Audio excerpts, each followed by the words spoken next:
This was our ANCS 2026 inaugural forum at Princeton University. And these are my concluding remarks. And before we conclude today's inaugural forum, I would like to express my deepest gratitude to everyone who made this day possible. Thank you to our speakers, to our board members, senior advisors who joined us in person and on Zoom, and all of our participants joining us both in person and online, and staying with us the whole day pretty much today.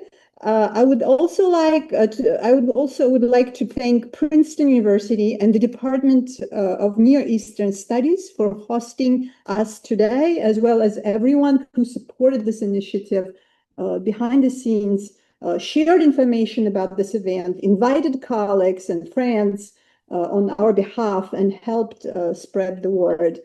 When we first began discussing the idea of ANCS several months ago, we asked ourselves a simple question: what is missing?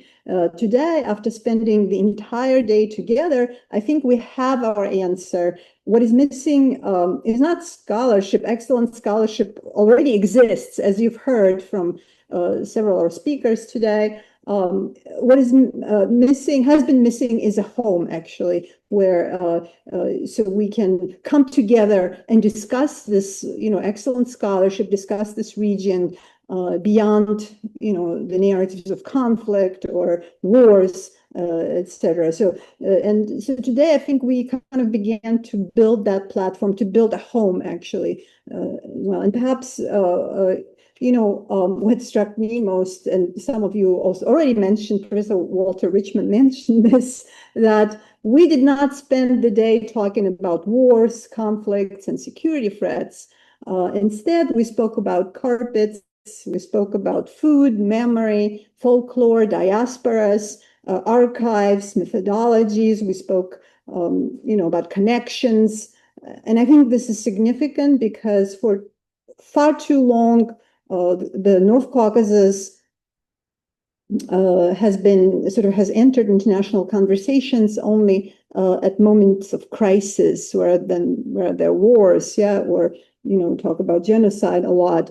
So today we presented another way of seeing the region, not as a problem to be solved or as a security threat, or as a footnote to someone else's history, but as a kind of a living, dynamic, and intellectually rich space worthy of study on its own terms. And today forums have also demonstrated something else.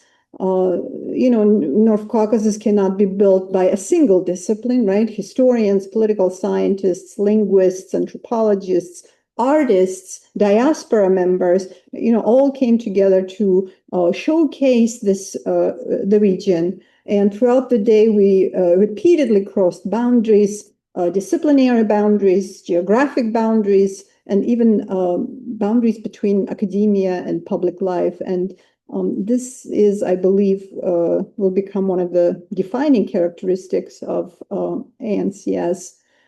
So we are building a scholarly organization, but we are also building bridges between North America and the Caucasus, bridges between North and South Caucasus, between scholars and communities, and bridges between generations, between archives and lived experiences.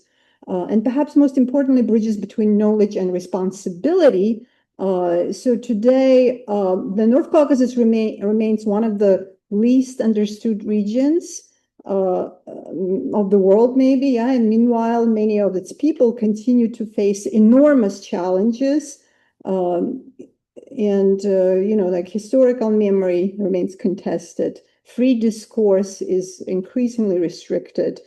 Independent scholars and journalists and ethnographers and historians face tremendous obstacles, and young people leaving the region in search of opportunities, freedoms, and spaces where they can express themselves freely and openly.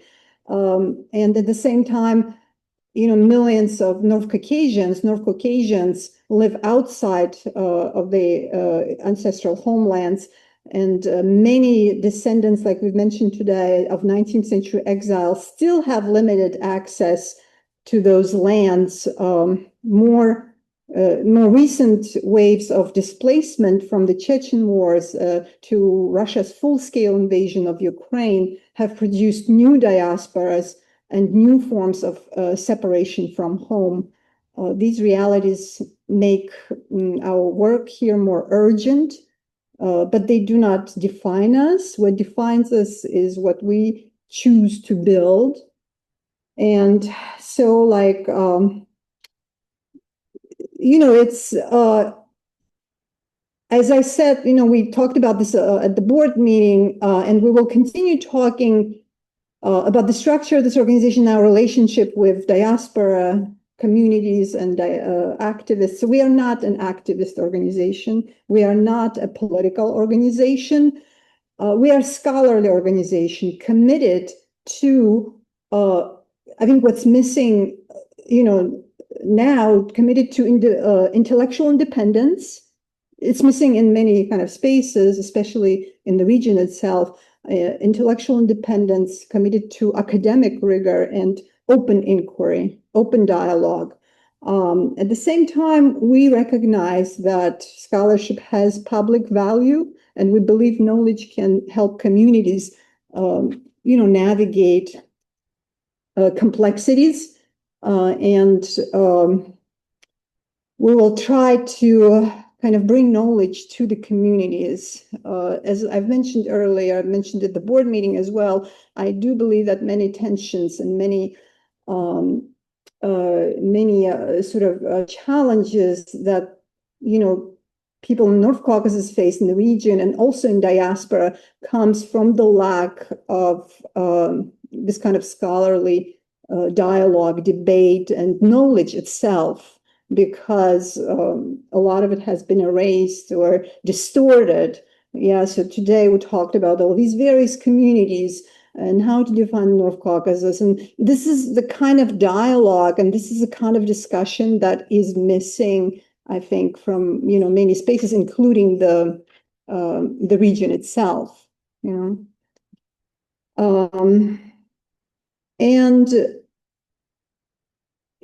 it's we do value, as an organization, we will value complexity over simplification and dialogue over polarization, and collaboration as well. So that's pretty much, I know over the coming years, I know I've said this, but we will hope to organize annual forums, conferences, public lectures, interviews with authors of various books, and then bring it to you, to the audience on different platforms, I guess, in person and online. And we also hope to continue building an international network of researchers and to establish North Caucasus studies as visible, sustainable, and intellectually vibrant field of inquiry. We invite everyone with an interest in the region to participate in this endeavor. Please reach out and join us.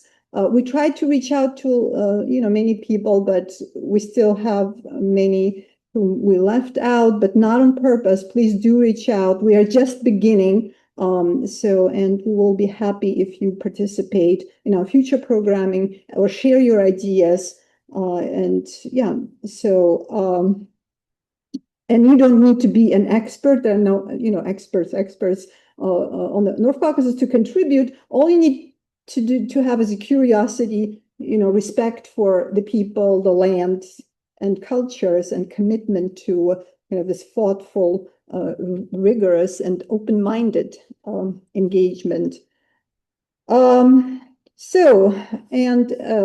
last, I guess, couple of sentences. ANCN is above all a space for dialogue, collaboration, and discovery. We hope to bring together scholars, students, artists, community members, and diaspora organizations to learn from one another and to build a more nuanced, inclusive, and interconnected understanding of this remarkable region. So thank you so much to everyone who joined us on Zoom, and to everyone who came in person. And if there are anyone who wants to say anything, right now is the time. I was very happy to see everyone, old friends, new friends in the audience, and for you guys, especially who stayed for such a long time. Yeah, thank you so much. Thank you. I mean, I think, yeah, Walter wants to say, Walter, do you have a comment to add, or Just a Karina? question. Thank you. Lydia, is there plans to create a directory of scholars so that someone can come to the page and take a look and see who's an expert in what? I really could have used that when I was writing my book.